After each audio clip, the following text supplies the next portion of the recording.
There's no doubt, everyone says it, that the future of broadcast or linear, the future of television is tied very much to sports. In this next session, what we've got to look at is actually the future of sports, how it's distributed, but also how it's monetized. So we've got a client, we have an agency talking with Prasad, who's come all the way from San Diego in the US, and they're being moderated by the wonderful Jamie West. So ladies and gentlemen, let's give them a massive hand as they come on stage.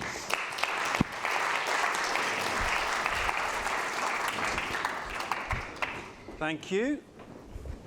So, on the panel today, we have people who live, breathe, and operate in sport. And then you have me. So we've heard sport mentioned by Enders, by Comcast, by NBCU, Sky just now, so probably in half a dozen of the different panels. So it's obviously really, really important to TV and the future of TV. So I really want to get into that sort of topic and really pull it apart and understand what's going on. But before we do that, not everyone knows what you do and who you are. So if we could just introduce ourselves and really describe what you do in the world of sport, because I have no idea. Sure, I'll start. My name is Judith Tillemans. I'm a sponsorship manager at Euronics International. And Euronics International is the organization that supports Euronics Group, which is a group of independent electronic retailers, national electronic retailers. So we in the UK, for example, we're called Euronics, but throughout Europe we have different brands. For example, in France we're called Boulanger, in Turkey we're Technosa. So all these electronic retailers together are joined in a group, and we support them with our office and a great sponsorship. Perfect. Misha? Hi, I'm Misha. I lead sport and entertainment across Group M sitting at EssenceMediacom, and we help many of our big clients navigate, invest, and activate in the world of sport and entertainment as a way to drive relevance rather than just reach. And you deal with the talent on a day-to-day basis? And we deal with a lot of talent as well. Yes. Jay? I'm Jay. I lead Relo, which is a measurement and data platform that measures sport and entertainment. So we're really looking at the things that aren't the ads, but all the other brand integrations that happen during live broadcasts and streams, but then also follow along in the digital and social world after. So, Misha, first, give us a bit of an overview on why sport is so important and why now. Well, you look at you turn on the news every day and you look at just how much is going on in the world, and most of the things are, you can say quite stressful. I think sport, experience of sport, live sport, is an outlet, that's people probably need more today than ever before. It's that sort of, it's unscripted drama.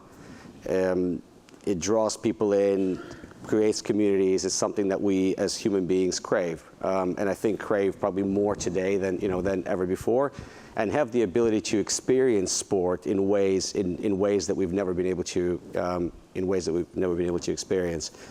And ultimately, I think what human beings all look for is a compelling story, stories they can relate to.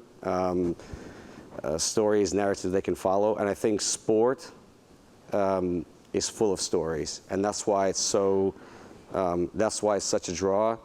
That's why it's never the same, and I think it's. I think it brings people together around live sport and around in a way that's. I'm not sure if anything else does on the same scale.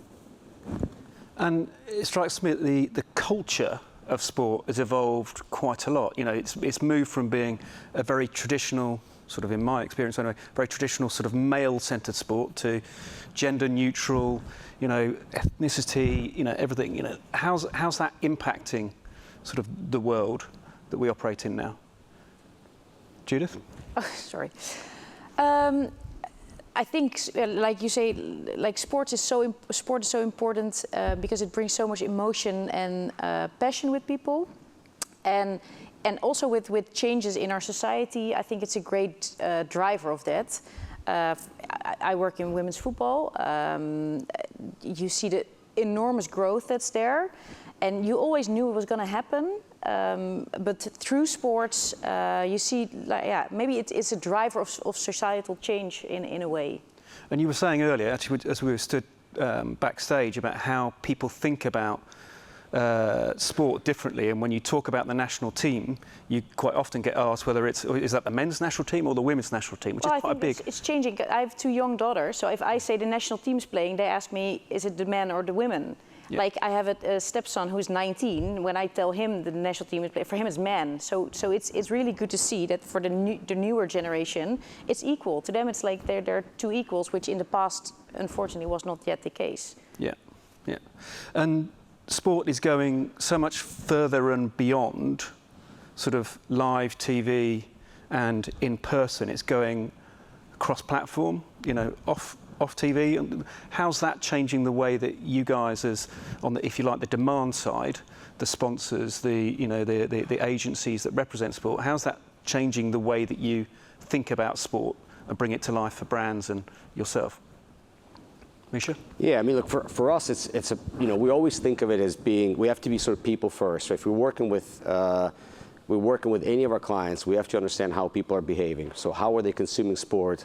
What's happening in those different environments? And to my earlier point, a lot of this, particularly for younger generations, is happening outside of live. Live is very important. We talk about lots of conversation around TV and live sport, but actually, a lot of the interaction, conversation, engagement is happening in a non-live environment. We've seen that in we talked about Drive to Survive. How something like that makes Formula One more relatable, more interesting to audiences that would have never watched it live, and maybe don't even watch it live, right? So, to answer your question, we have to understand where people are. What are the times and environments in which they exist, and for our clients to help them understand, if you want to be present in those environments, you have to think about how you show up and how you add value to that experience, right? Because again, being sort of people first. What's happening? What's the role? What's the role of the brand in any given time, and how can we help you make that experience of sport, make that social experience of being with other people better than it would have been without you. Yeah. So Jay, as an analytics and measurement business within the sport environment, the sponsorship business, how the hell do you measure it all?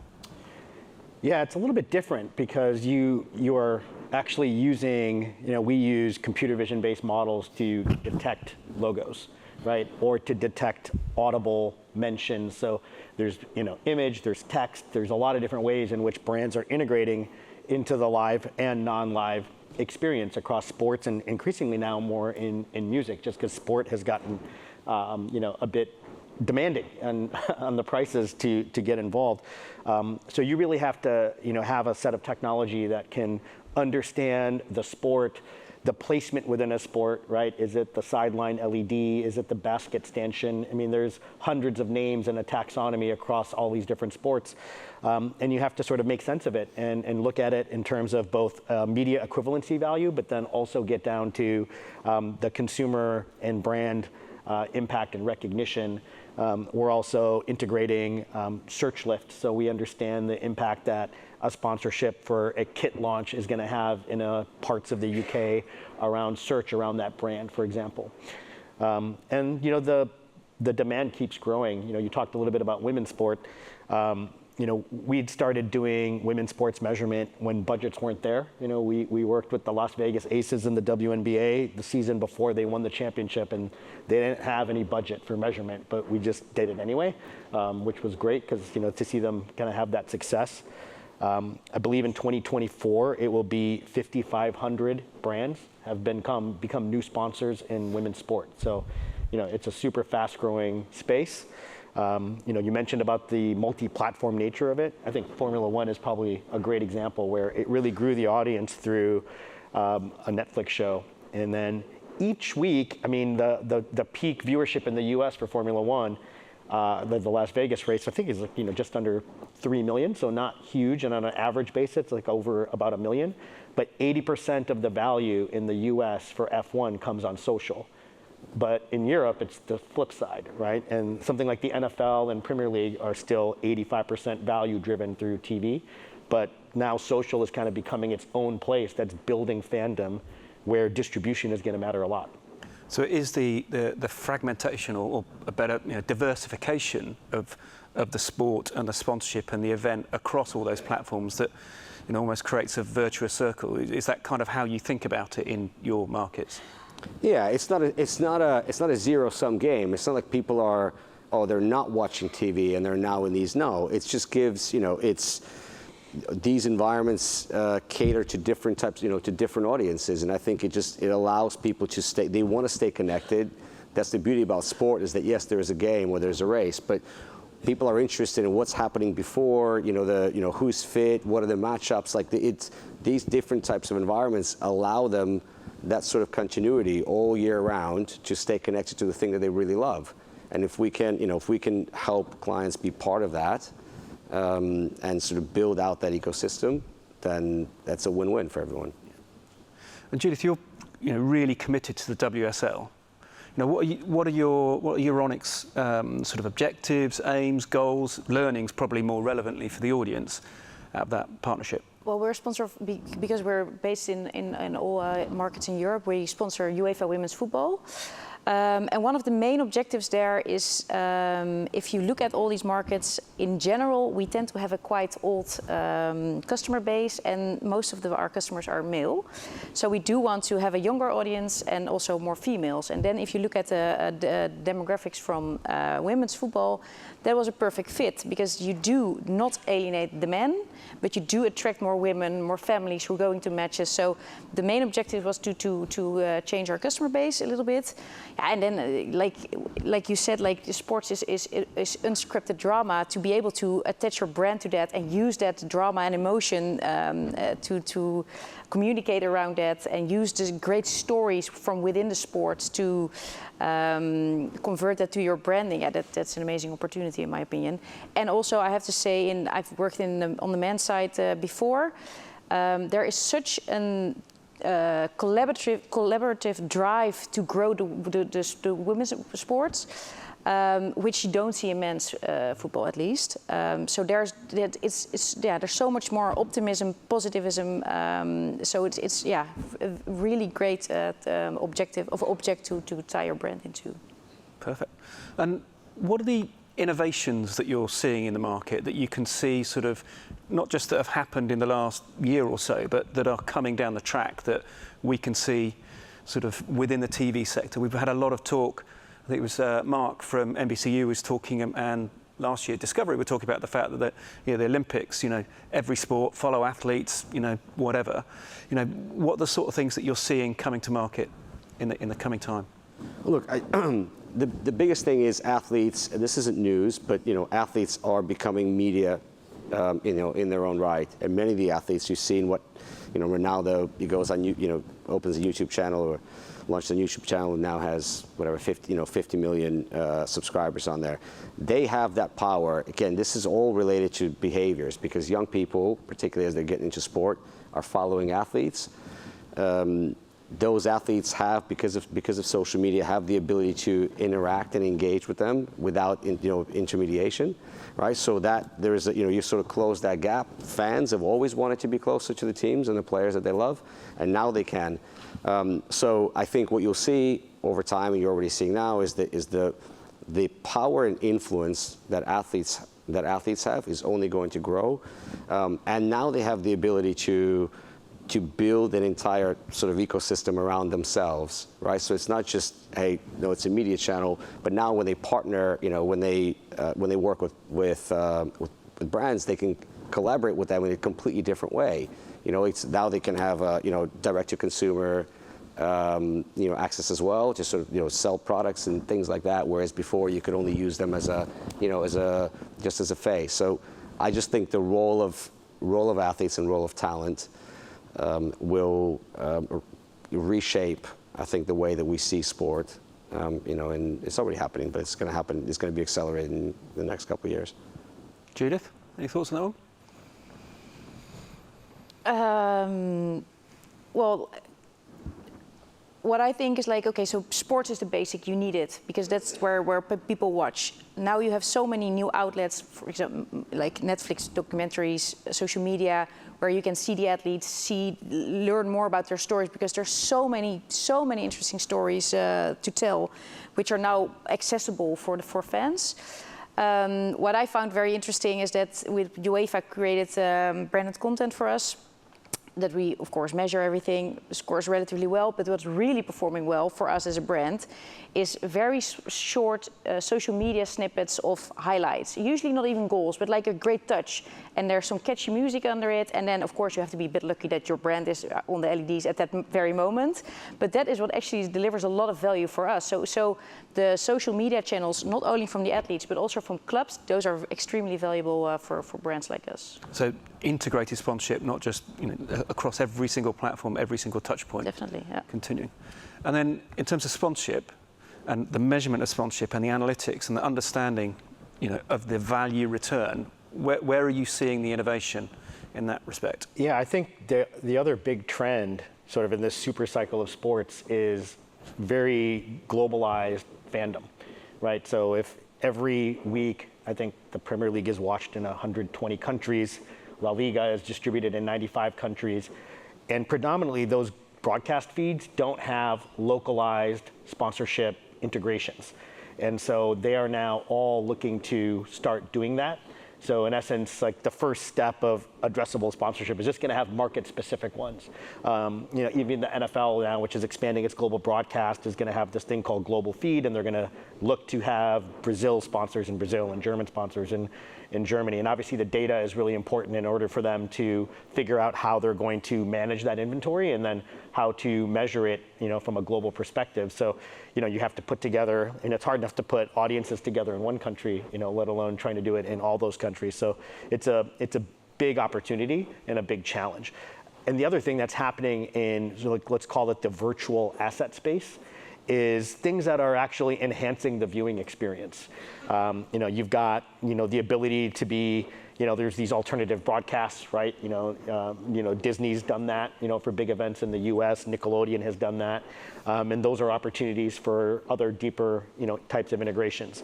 We work with Univision in the US, and they have all the Liga MX games. And Univision and Liga MX allow some crazy stuff, like when a Mario Kart game is coming out or a movie, like Mario is zipping around the pitch, and like that would never happen in a Premier League game, but that's pretty cool.